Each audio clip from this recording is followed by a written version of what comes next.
digital, y tenemos a Martin Labbé, quien va a participar como el principal expositor, y después de la presentación de Martin va a haber una sesión de preguntas y respuestas que va a estar moderada por Esteban Actis, quien es consultor del INTAL. Martin es experto en transformación tecnológica, coordina el grupo de desarrollo del sector tecnológico del International Trade Center de las Naciones Unidas. Con su equipo se enfoca en estrategias de crecimiento internacional para nuevas empresas tecnológicas en economías emergentes. Supervisa el programa Netherlands Trust Fund de $15 millones y gestiona proyectos de emprendimiento digital. Antes de entrar en el ITC, implementó proyectos de Digital for Development en África y Asia Central, y tiene también una maestría en negocios internacionales. Martin, es un gran placer tenerte aquí con nosotros. A mí me gustaría hacer una breve intro de por qué creemos que en América Latina el tema de la transformación digital es relevante. En primer lugar, sabemos que la aceleración tecnológica que se está dando en todas partes del mundo también sucede en América Latina y el Caribe.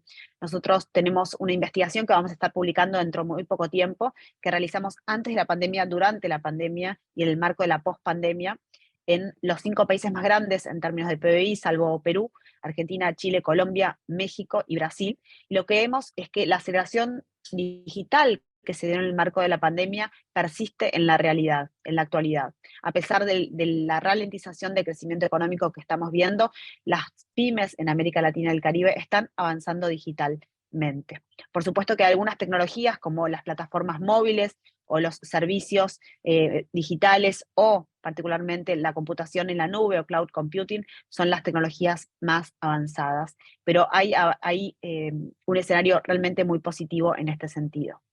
En segundo lugar, Martin también va a hacer referencia al tema del e-commerce, ¿no? Y cómo se inserta dentro de toda esta matriz digital y tecnológica. Nosotros vemos que el avance del e-commerce está sucediendo también en la región.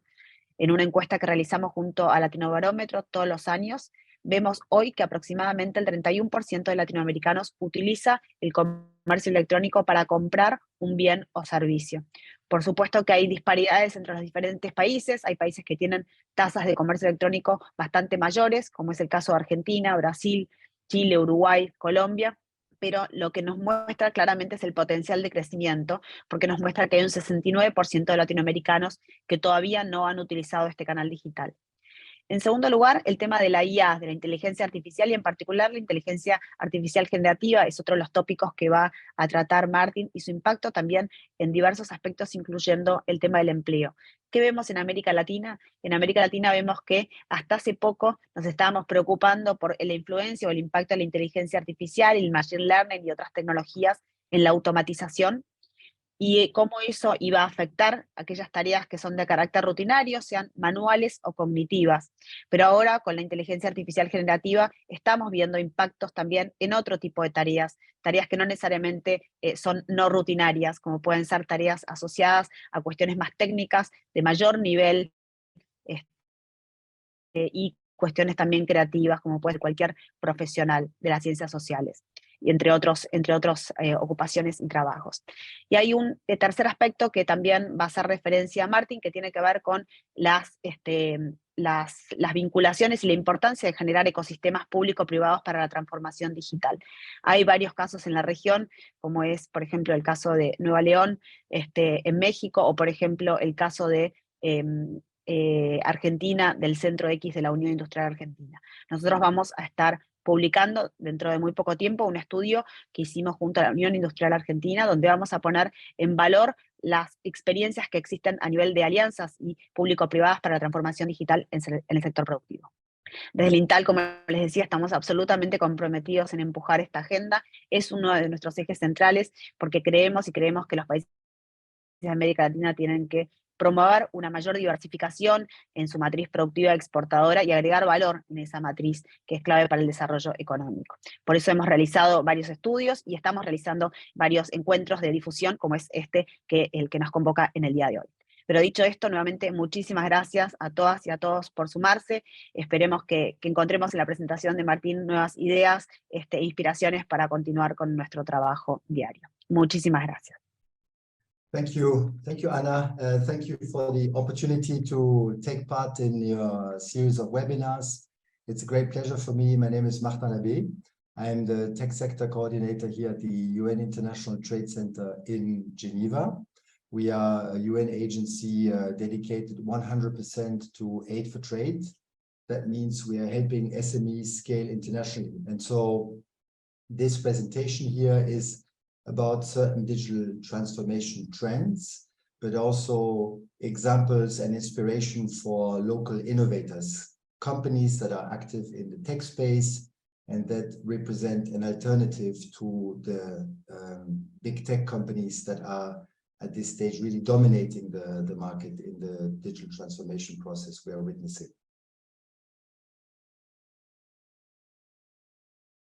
So just, for the context where we are here, this is a view taken from our recent office move. We have been, as you see, discarding not only paper, but also DVDs and CDs. And this is in a UN organization. You can imagine what is happening elsewhere in the private sector. This digitalization trend is really massive, and we are going paperless. We are going dematerialization, and it has really accelerated since the beginning of the century. Remember all those devices we used to carry and use, and how all of a sudden they have slowly and progressively been replaced by less devices, and also where you used to have a CD or a book, you now have digital contents, and these are available on a smartphone since 2007. So this iPhone moment is also very important in the whole process that we are living currently and that we're going through. It's true for the consumer, but it's also true for the SME and for the public sector. It's really across the board, and it's accelerating very rapidly. It's, for instance, very true in the area of payments.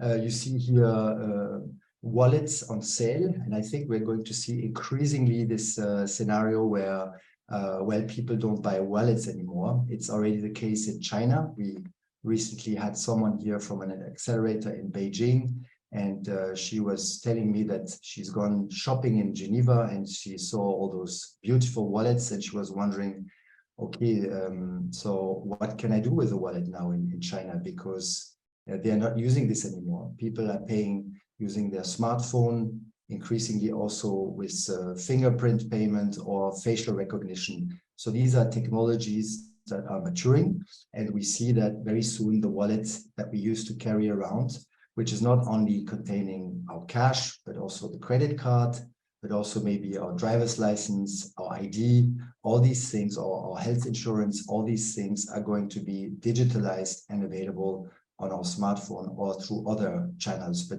digitally.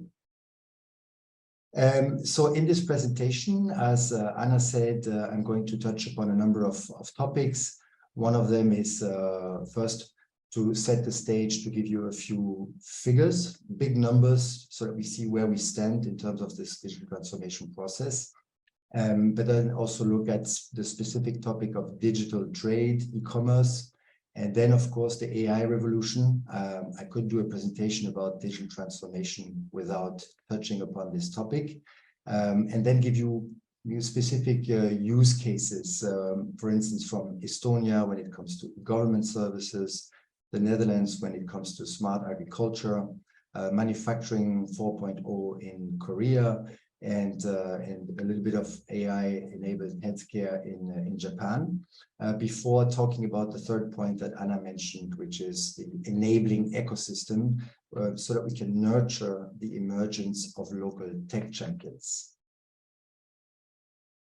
So setting the stage with numbers, I think here this moment at the beginning of the century, around 2005, if you remember, and if you look at global market capitalization on the stock exchange in New York, you have these 10 companies here at the bottom. You see the volume of market capitalization they represented, and you see in blue the only tech company in this group of the 10 largest market capitalizations globally, Microsoft.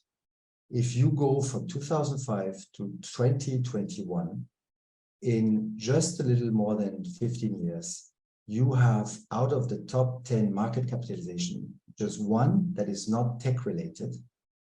And the overall volume also has increased dramatically. So it's these two trends. It's the globalization and its impact on the world economy, but also the fact that this globalization has been powered by tech companies that are now companies like Microsoft, Apple, Alphabet, and so on, that are really playing a global role in all geographies, not on the US market. And so this is very important, and you will see it coming again and again, this moment at the beginning of the century where we see the scaling up of technological innovation. So now if we look at the global gross domestic product, it's around $100 trillion. You have leading economies like the United States and China. Others are behind. And so these massive economies are, of course, also the ones that are leading in terms of the digital transformation process. And it's not always obvious for companies or countries that are in the second tier to be successful on the market. So $100 trillion economy, how many trillions for the digital economy? This wide concept of digital economy has replaced the one we used to use a few years ago of e-business, but now business is e-business by default, as you know, for most formal businesses in any case, and increasingly also for informal businesses in some of the countries where we operate. So let's take some statistics here to try and estimate the size of this digital economy. A few years ago, the World Economic Forum, for instance, was predicting that the digital economy would weight by 2025 $100 trillion. So grossly exaggerated. And clearly we are not there yet, even though we still have 2 years to go. Another prediction was the metaverse economy, you know, the virtual reality economy of the metaverse, the concept launched by Facebook, or at least promoted by Facebook, was supposed to contribute by 13 trillion to the global economy by 2030. It could still be the case, but it's clearly not how the trend is going right now. So a lot of different calculations to estimate the size of the digital economy. But one thing that is for sure is we know that currently the global ICT, information and communications technology sector, is representing close to $5 trillion. So by the end of this year, we should reach $5 trillion. And that is moving from a little bit under 4 trillion just a couple of years ago, as we were entering the pandemic. So it's really a big leap forward in terms of the investment being done in information and communication technologies across the globe. And these are solid estimates that are coming from Gartner, a leading IT consultancy, and correlated by others like IDC and Forrester. So this is a massive contribution to the global economy, just this sector alone. And it's coming from mainly the telecommunications sector, about 30%, and 30% from IT services, and then another 20 or so percent for software products. So a market that we will see reflected in these technologies here.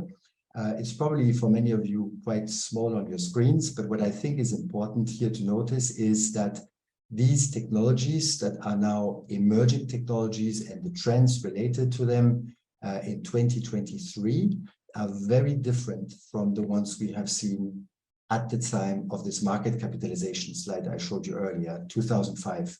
So if you look at the emerging technologies hype cycle, many of the ones we were talking about in 2005 are very mature technologies now already. Take voice over IP, for instance, which was mature in this period. It's now clearly something that is well established and totally routine for us. If you take quantum computing, it was still very early stage in 2005, and it remains at the same position in 2022. So there are still areas where we haven't been able to achieve the progress we were expecting, but in most cases, many of these technologies have really matured since in the last 15 years and are shaping the world we live in.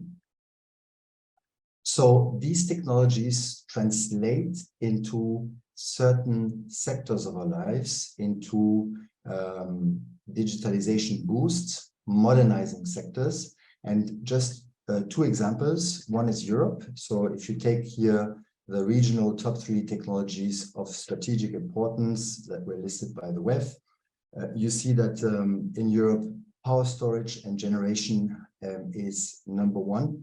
So this is not only because of the current energy crisis and the war in Ukraine, but it's clearly something that has been invested in heavily and is a massive priority for the EU. Number 2 is climate change mitigation technology, also an extremely important topic where we see still a lot of R&D money going in and hoping for major breakthroughs that in the commercial world. And the third one is health and care technologies as the continent is aging. And so it becomes important to have IT-enabled healthcare. In the case of your region, Latin America and the Caribbean, we have here agricultural technologies being at the forefront. And I think I see a lot of, for instance, in Brazil, agri-tech startups that are very innovative and able to scale. And this is also aligned with the trend we see here. Number 2 is also the health and care technologies. And number 3 is e-commerce and digital trade.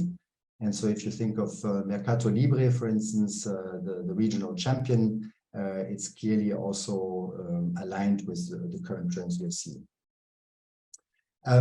If you remember what I just said about the energy innovation area, this investment has been going on for a number of years now. It has been a massive priority for the EU. And we see that this effort, this investment in innovation is now translating into a very concrete shift in the energy mix we have in the European Union. So from policy and investment by the public sector, private-public partnerships translating into this year, where you see that wind and solar has overcome fossil in the energy mix for the EU. So that's really showing you how within less than 8 years, we have seen such an amazing trend and innovation in this space.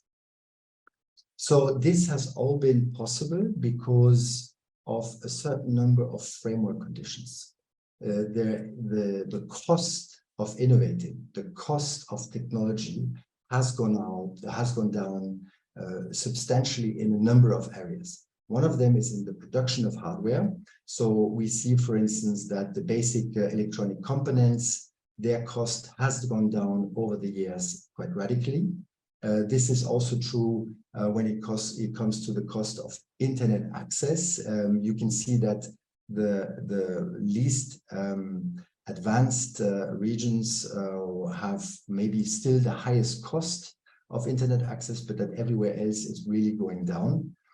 And then even in an area such as the satellite connectivity sector, we see that the cost of launching a satellite and the cost of building one have gone down dramatically.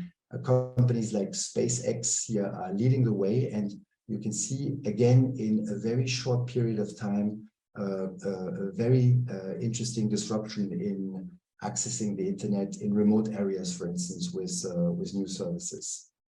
The cost of hosting. So hosting used to be where your website is. Hosting is now also where your enterprise data is, where your enterprise software is located in the cloud. So the cost of hosting in these data centers has gone down massively, and the global capacity in terms of data centers has increased a lot. So we see worldwide more than 8,000 data centers, of which 500 plus are hyperscale data centers. So these are very large facilities, mainly operated by the largest players, Amazon Web Services, Microsoft Azure, and Google Cloud being the leading ones. But you have a group of 10 here that manage 1,250 facilities altogether out of this 8,000 data centers, many of which are not at the highest level of security and redundancy, and which is representing an issue in many countries, of course, that is certainly going to become more of a concern as we shift to the digital world.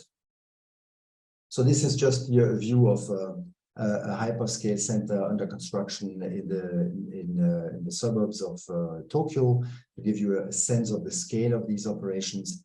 But it's mainly in the US that you see the largest number of data centers, and especially the hyperscale ones, and with China just being behind. The cost of shipping also, the digital trade sector in particular is very dependent on shipping, from containers to parcels. And so this, despite a hike during the COVID period, has gone down again and is not maybe at the lowest level yet, but still the overall trend in terms of shipping costs has also been to go down. One thing where we haven't seen a radical price reduction yet is AR, augmented reality. And here, this is the new mixed reality headset by Apple, the Apple Vision Pro that has been launched recently and will go onto the market for a hefty price of $3,500 next year.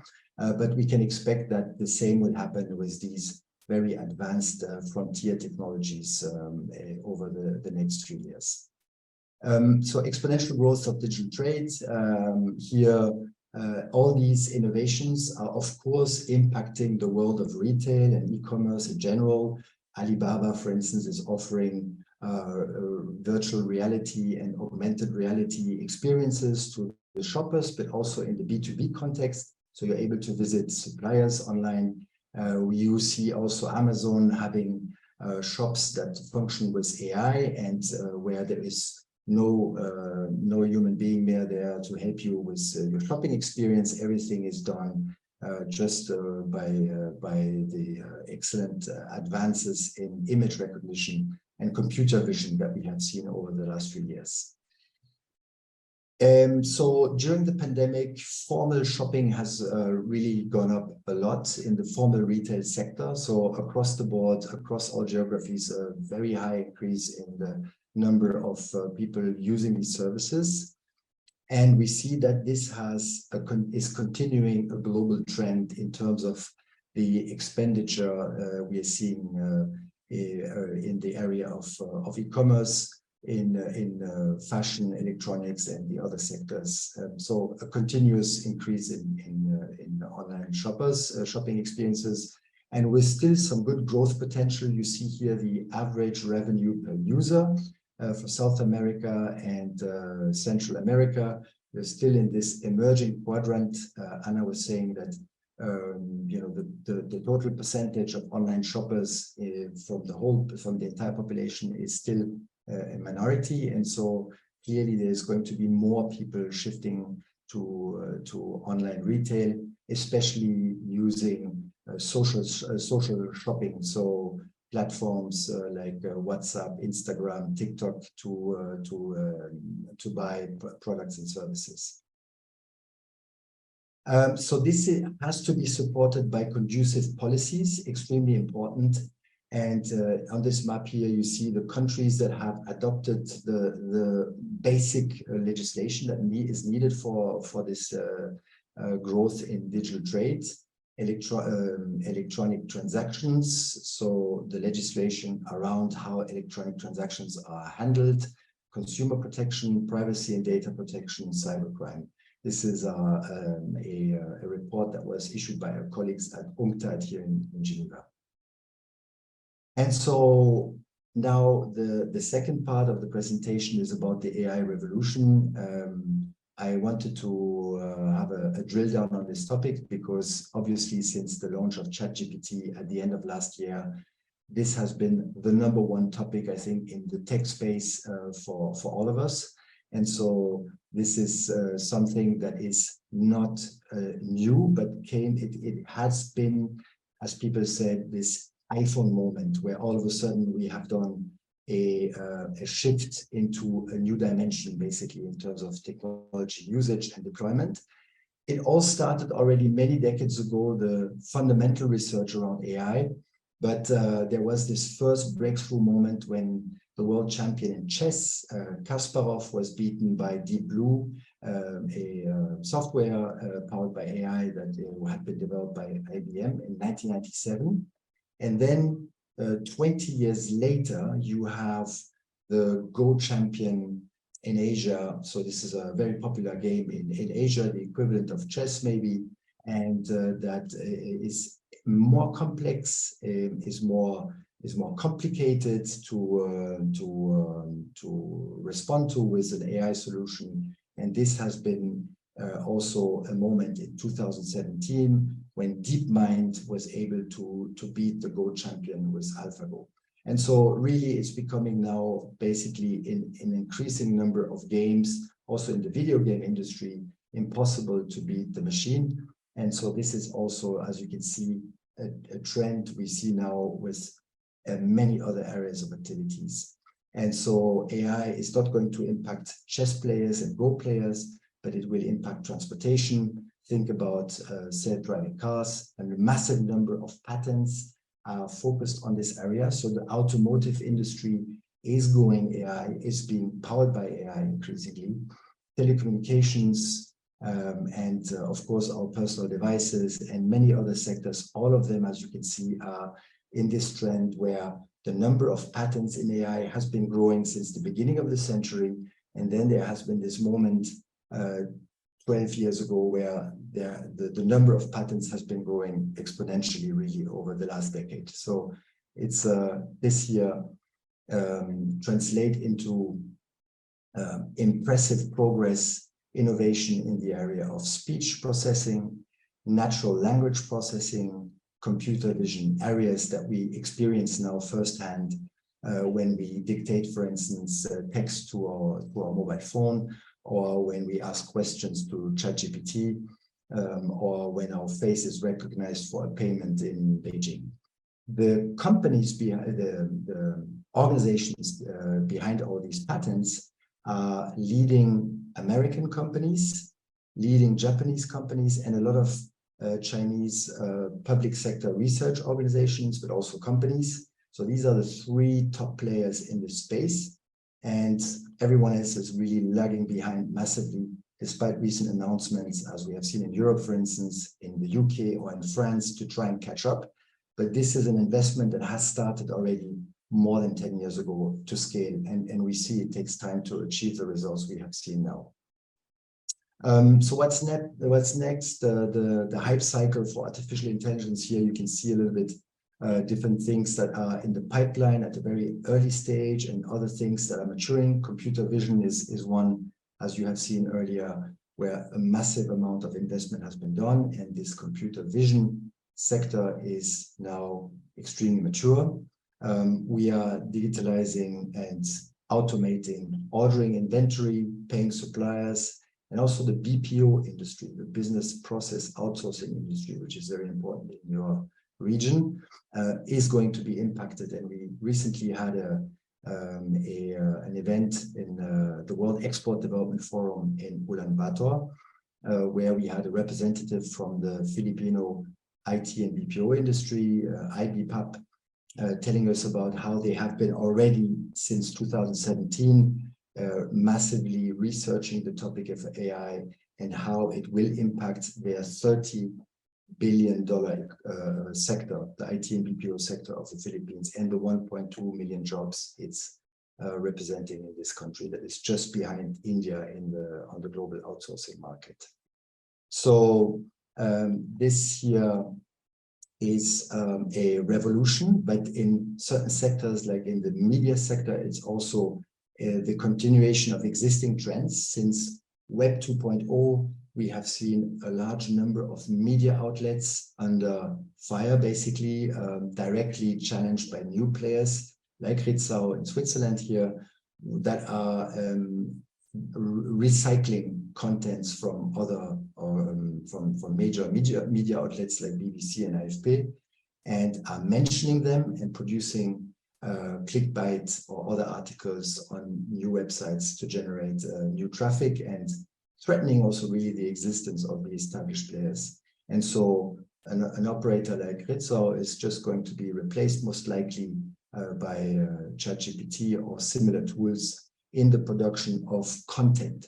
And so we're going to see certainly a tsunami of online content of all sorts, written content, pictures, sound, videos very soon also, that will be automatically generated by artificial intelligence. So that means that a number of jobs are really also going to be a threat. And so we all hope in the power of the creative destruction principle of Schumpeter. And you see that in the areas where I pointed at the massive increase in patents in the telecommunications sector, for instance, you see that BT, the British telecom operator in the UK, is already cutting down a massive number of jobs. And that is also because they're going to use AI to replace those jobs. IBM has done a similar announcement recently, and this is just a couple of examples. So as we see still a large number of IT jobs that are vacant in Europe in particular, but I think it's also true in your region, at the same time, we see now solutions in the generative artificial intelligence space that are able to generate code that used to be written by software developers, or at least sourced from libraries, code libraries, and this is now being again automated. So we can expect not that software developers will not be needed anymore, but not in the same numbers, because these tools are enabling software developers to be a lot more productive. So this productivity increase will certainly be also leading to a reduction in the number of vacancies that we are seeing here in Europe. AI is not just the threat on jobs, but it's also other very important ethical questions. You have certainly seen this picture of Pope Francis in a puffer jacket. This here is not the Pope. This here is an image generated by artificial intelligence with the Midjourney platform. It's very impressive.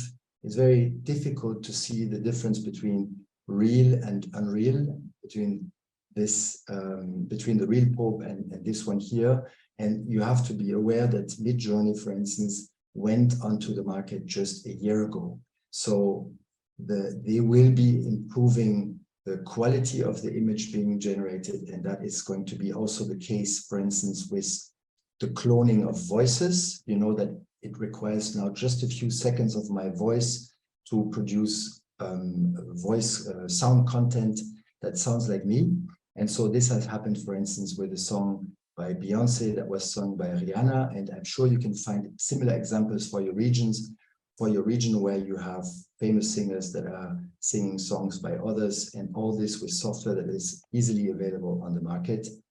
And so what should we do? I think we should do the same thing that this singer here from Nigeria is doing. We should embrace AI. There's, I don't think, a way to resist it.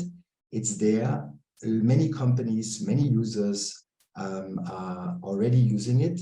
So it's not so much about the doctor being replaced by AI, but it's the doctor with AI replacing the doctor without AI. And the same applies to the singer and the musician and all other sectors. So that is really, I think, the trend we are facing now and that we should embrace.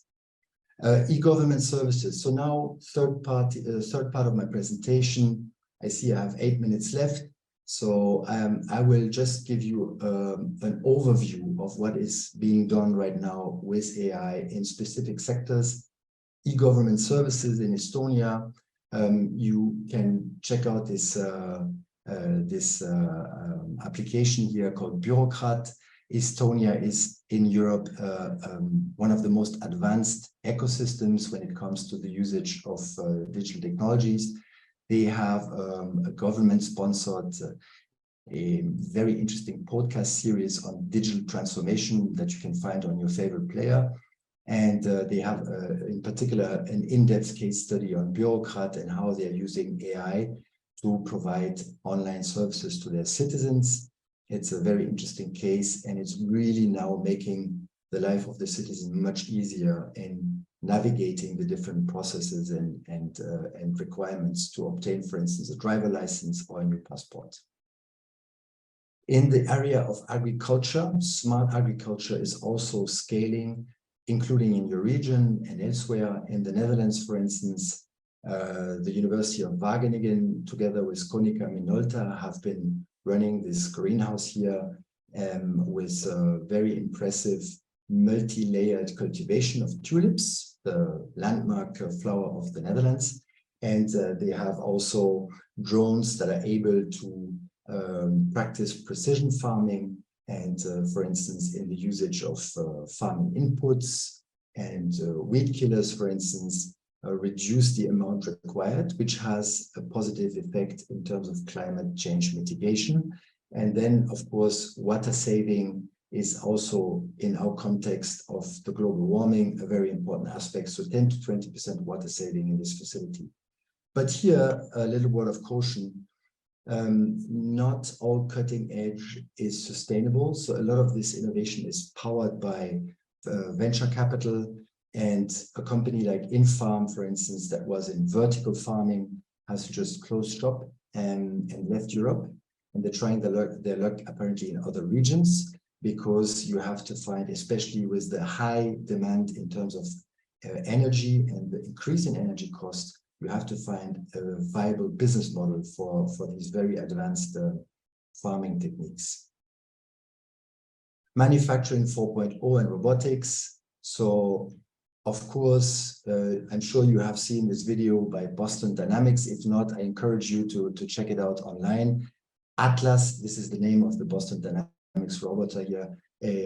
Robot is carrying a number of things and doing impressive parkour. But at the same time, nowadays, almost 100% of industrial robots don't look like Atlas, but rather like this. They are articulated arms that have different capacities, and they are being deployed in Korea in factories, in other places as well. So we see an increasing number of factories going dark or almost dark with very little human intervention, only in the areas of maintenance and repair.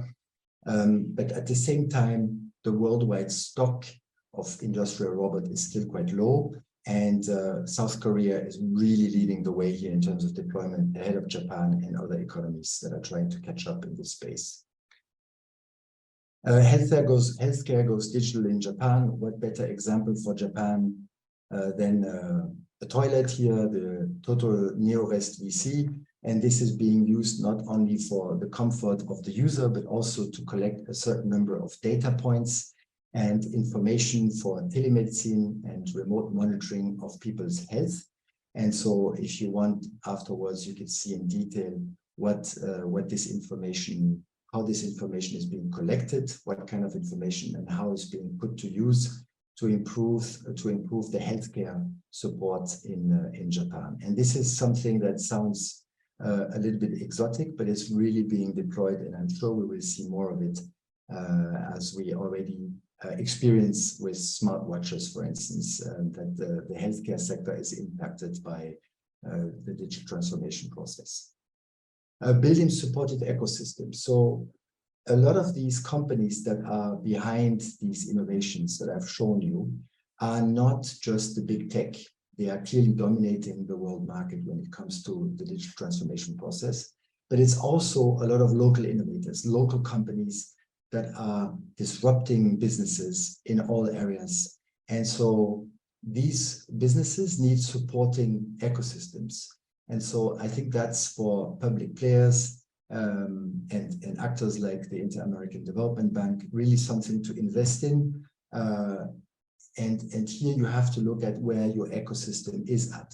Are you at the activation stage or already at the integration stage? I recommend you go to the Global Startup Ecosystem Report for details about these topics.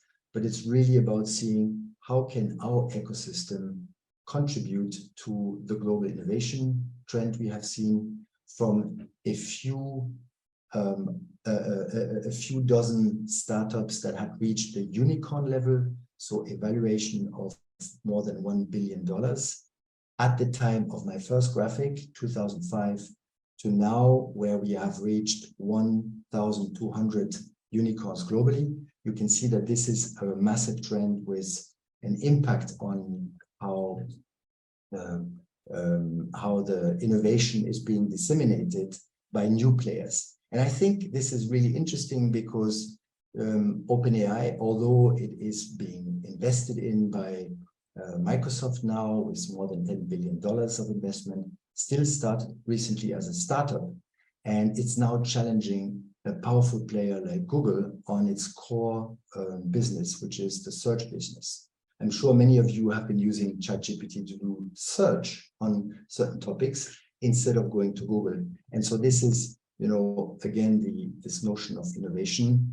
And OpenAI, of course, is a startup coming from the Silicon Valley, but not all innovation is coming from there anymore. We see that its global share in the innovation space and in this, amongst those 1,200 unicorns and startups overall that are receiving funding is reducing. There is, for instance, China that has now more than 300 unicorns, and the most valuable unicorn overall globally is TikTok, ByteDance. So just to give you an idea of how massive this trend is. Okay, so this conducive ecosystem, I was telling you why it matters. The conducive ecosystem, an example is the Netherlands. We have the formerly called Startup Delta around Amsterdam. It's more than 10,000 startups and scale-ups. It's representing a massive amount in venture capital and also generating jobs at scale. So I think here it's the numbers of combined programs articulated with each other and the specialization of the tech hubs that is really important and instrumental for the success of this ecosystem. And so an accelerator like Rockstart in Amsterdam is investing into very specific verticals that leverage the experience of the country in this space. So I think it's a very interesting model to follow. Yeah, so just before concluding, I see I'm a little bit over time now, but just to conclude, what is very important, we've seen the impact of AI on jobs, future jobs. So it's important to have agile education systems that are close as possible to the market. And so here the game assembly in Malmö in Sweden is training young people who want to enter the video game development industry. And so they have to adapt very closely to these new trends. For instance, concept artists for video games, well, there's a number of them that are no longer needed because of generative AI. So it's important that the industry in relation with the educational system is able to adjust vocational training very rapidly. And this is what is happening in Malmö, for instance. So I think it's a good practice clearly. Okay, so now just to conclude, a little bit of background about ITC and how we are trying to contribute to this digital transformation process in the countries where we operate.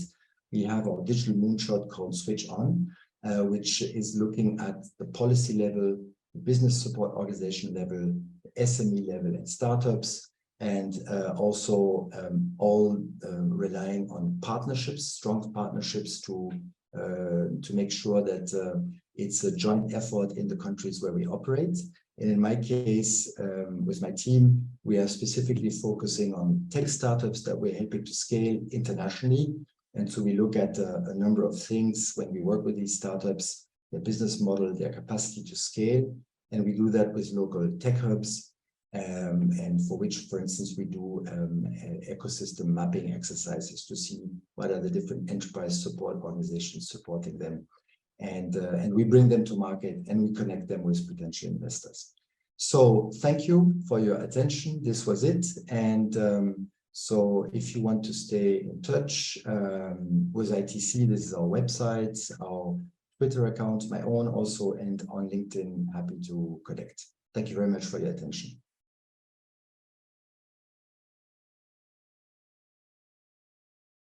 Bueno, muchas gracias, Martin, por tu presentación, muy estimulante, muy completa en relación a las varias dimensiones que la transformación tecnológica tiene a nivel del sistema internacional, así que muy agradecido por este tiempo que nos has brindado. La idea de estos minutos que tenemos es bueno, abrir el debate y las preguntas del público. Te comentamos que hemos tenido más de 140 personas que han estado participando en el seminario. Es un gran éxito para esta INTAL Talks, esta primera INTAL Talks. Bueno, la idea ahora es justamente ir transmitiéndote algunas de las preguntas que han surgido en el chat y que nos han llegado a nosotros en relación a tu presentación. Me voy a tomar el atrevimiento a hacerte la primera pregunta en relación a algunas cosas que has dicho. Y dado tu experiencia profesional y sobre todo tu experiencia en el terreno, sabemos que tenés experiencia en el continente africano, mi pregunta es, para los países en desarrollo y las economías emergentes, ¿cuáles son las principales políticas públicas que se deben adoptar para converger con esta revolución tecnológica, pero específicamente en materia regulatoria? Sabemos que hay brechas tecnológicas y financieras, pero en materias regulatorias, ¿qué políticas públicas los países deben adoptar para justamente converger lo más rápido posible a estas nuevas tendencias tecnológicas?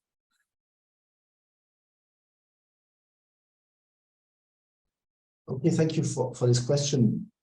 This is true in Africa, but also in other emerging markets, and actually also in the most advanced ecosystems. It's the enabling environment. You know, without listing all the different pieces of legislations that have to be updated or put in place in a country, I think the basic principle is an enabling environment for companies to thrive. This is very important. And when this enabling environment is not there, you know, you can set up a techno park, you can invest into startups, but you will not see any real growth happening in this sector. So it's very important for the private sector to be able to operate freely. Then this is also important in terms of how investment is possible in the technology sector. So facilitating venture capital flows. We know, for instance, that a lot of the startups, whether it is in Senegal or in France, are registering in the US because a lot of the venture capital money is coming from the US. So I don't think that this is a problem. This is just the way the market operates. And that is not, that shouldn't be seen as a problem. It's important to allow for profits to be repatriated and for a free flow of capital for this very capital hungry, intensive sector, the innovation sector, to thrive. So enabling environment, whatever the bottlenecks are that come up from the private sector, it's important for them to be addressed so that you have a thriving ecosystem. And then, of course, it's the regional integration. If you see the European Union, some of the most successful tech firms there have been able to scale across the European Union, but they face a number of problems like linguistic barriers, for instance, across the European Union, although the framework is in place. And so that is maybe preventing them from scaling. Whereas in the US, where you have one language, one large market of 300 million people, you have this capacity for the companies to scale locally. So for larger ecosystems, scale domestically, whether it's in the US or in Nigeria, for instance, and for smaller ecosystems, take advantage of regional integration.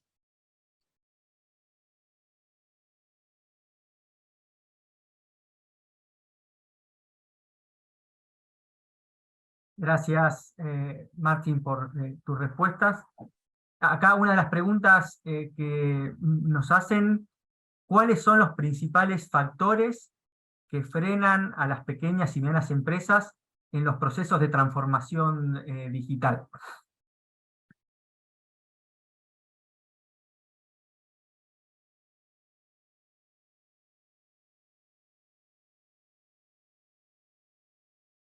Okay, so not all sectors are equal in this space.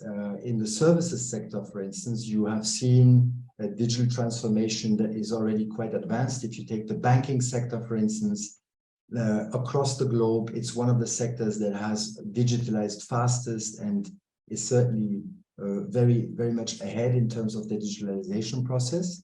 If you look at manufacturing, it's a different situation because you have equipment, hardware that is in place that maybe, has not been written off yet. And so it's very important investments that need to be done.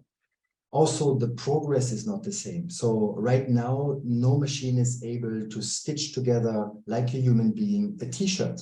So the 3 million jobs in Bangladesh, for instance, where you have t-shirts for fast fashion brands that are being produced there, it's not possible to produce them digitally yet. So it's a question of sector where you are in. It's also a question of legacy software.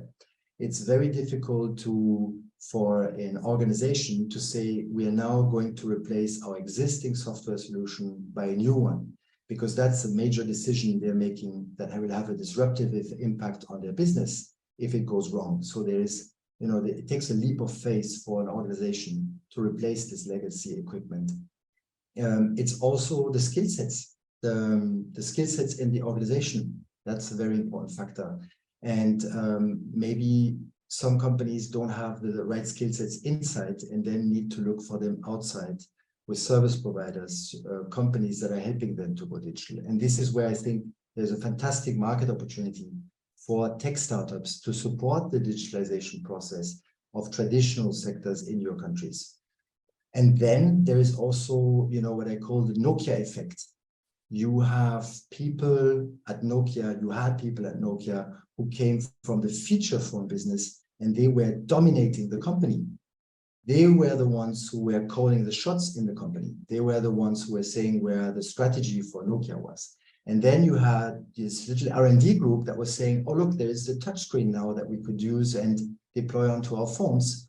But the people who are in the feature phone segment, who lead the company, they are not interested in this innovation because it's not coming from their sector, from their department. So this Nokia effect is true, was not only true at Nokia, but you can see it also in chambers of commerce, for instance, where the heavyweights of the chamber of commerce come from traditional sectors. And they are not really interested or aware about the potential of what is coming and what is happening. Whereas smaller players, challengers, are trying to raise their voice but are not being heard. So it's also this Nokia effect that very often is slowing down the digital transformation process. You cling to someone that is from the past. And that's why I was saying when it comes to AI, embrace AI, make sure that you take advantage of the available technologies and so that you are the doctor with AI and not the doctor without AI.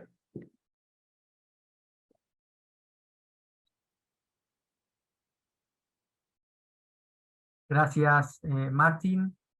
Otras de las preguntas que nos llegan tiene que ver con usted mencionó el crecimiento exponencial de la inteligencia artificial y el posible reemplazo de trabajos. Y la pregunta es, ¿cómo van a poder los trabajadores tener un catch-up con estas tendencias?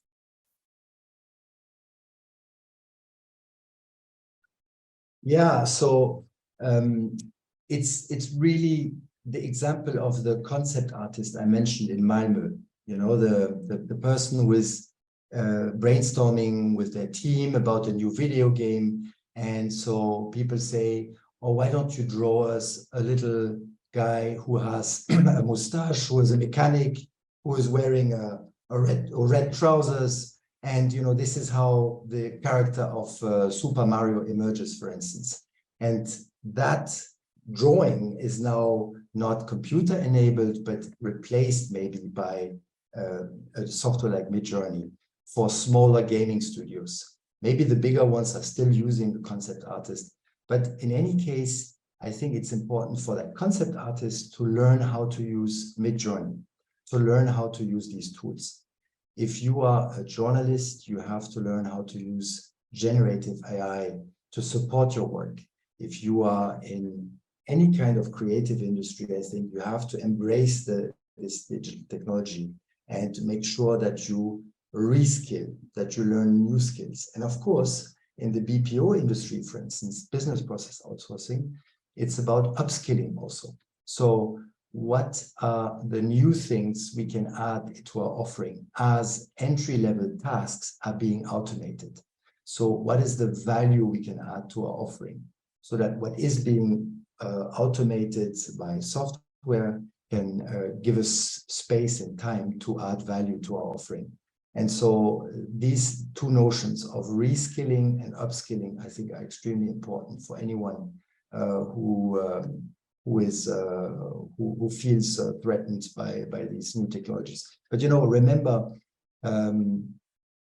15 years ago, community manager didn't exist as a job. Data scientist didn't exist as a job. So as the technology evolves and emerges and grows exponentially, certainly it will have an impact, but it's also going to bring a lot of new opportunities. So it's important to get ready for those opportunities. So I think that's what everyone is saying about this topic now. And there is the singularity moment where AI is more intelligent than human beings, which still, according to all the major experts in this field, is still very far away. So at this stage, it's embracing the new AI solutions rather than rejecting them. Gracias, Martin. Otra pregunta que nos llega tiene que ver con la democratización de muchas tecnologías en América Latina para emprendedores y startups. Es complicado porque en la mayoría de los casos contar con esa tecnología es una inversión considerable ante falta de financiamiento. ¿Cómo podemos superar esa barrera inicial de acceso a la tecnología? Y ahí uno puede preguntar cuál es el rol de los organismos internacionales en ese desafío.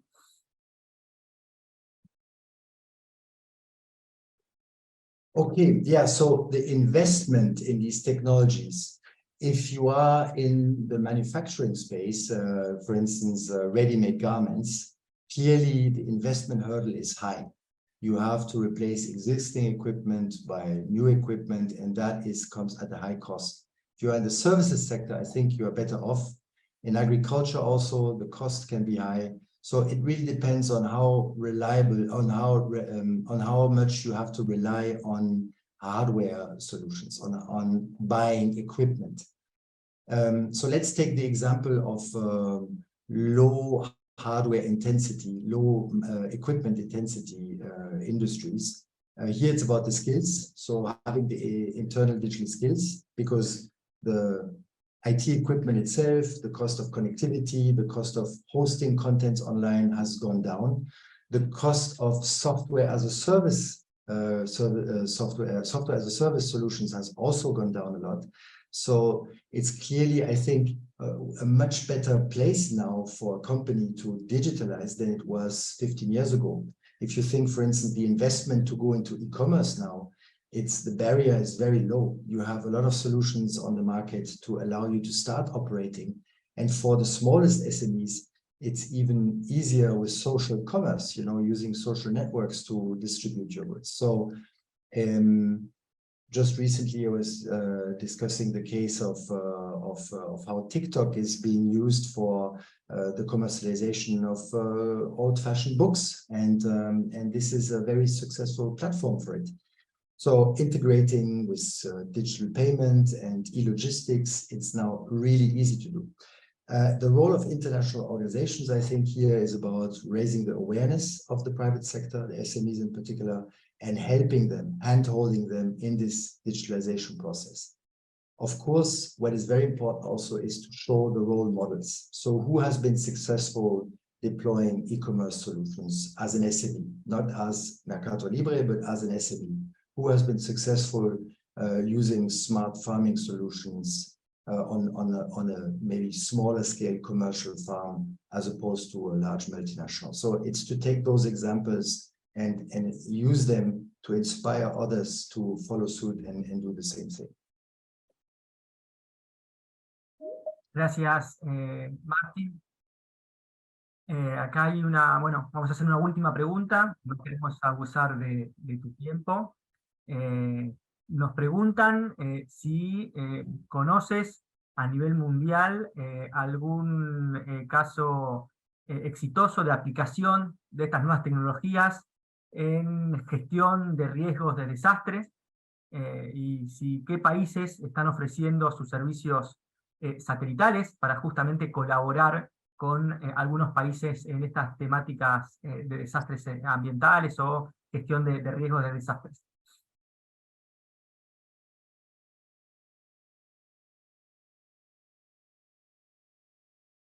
Okay, so natural disaster mitigation is not an area that I have been looking into, so I don't want to name any startups as a best practice. What I know is that I've recently seen at the AI for Good Summit of the ITU a presentation by the CTO of Amazon Web Services, and he has a program where he's supporting a number of startups, and one of them is in this space. So you might want to look up the presentation. It's available online. I think a good point to look for this kind of solutions, also the European Space Agency. It's an organization that gives access to satellite imagery on a commercial basis, but you also can access free images there, and they have a great library of resources on this topic and on other topics, how, for instance, satellite imagery is being used for precision farming and agri-tech overall. Bueno, gracias Martin por todas tus respuestas. Bueno, estamos llegando al final de este seminario. Nuevamente, en el nombre del BID INTAL y del Banco Interamericano de Desarrollo, agradecerte por tu tiempo, por tu predisposición de compartir estos minutos con toda la audiencia interesada en la temática de la transformación digital. Agradecer a todos los que se han sumado y han participado. Sabemos que han sido muchos y eso nos pone muy contentos. Avisarles que estén atentos a las nuevas comunicaciones, porque vamos a seguir con este ciclo de INTAL Talks. Seguramente para fines de agosto tendremos una charla sobre seguridad alimentaria, otro de los temas centrales que el banco está intentando justamente crear una agenda de conocimiento. Así que bueno, estén atentos para nuevas charlas con especialistas del nivel y la talla que hemos tenido hoy con Martin Labbé. Así que bueno, muchas gracias, seguimos en contacto y ha sido un placer.